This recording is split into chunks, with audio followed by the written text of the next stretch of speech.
புதுச்சேரியில் மக்களால் தேர்ந்தெடுக்கப்பட்ட அரசு இருந்தாலும் அதிகாரம் ஆளுநரிடம் உள்ளது என்பதுதான் உண்மை என முதலமைச்சர் ரங்கசாமி தெரிவித்துள்ளார்.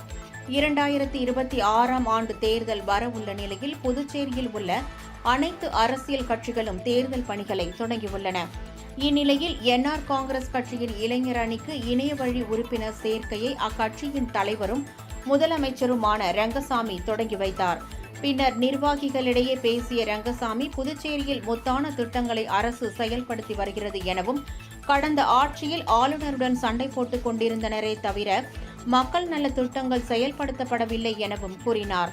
தற்போது பல்வேறு அரசு துறைகளில் காலியாக இருந்த சுமார் 5000 பணியிடங்கள் நிரப்பப்பட்டுள்ளது எனவும், தற்போது சட்டமன்ற தொகுதி மேம்பாட்டிற்கு தலா 3 கோடி ரூபாய் வழங்கப்பட்டு வருவதாகவும் அவர் தெரிவித்தார்.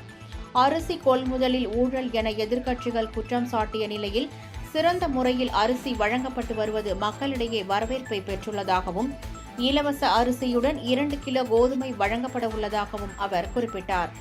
எதிர்க்கட்சிகள் கூறும் குற்றச்சாட்டுகளுக்கு உரிய நேரத்தில் பதில் அளிக்கப்படும் என்றும், யாருக்கும் பயப்படவில்லை எனவும் அவர் தெரிவித்தார்.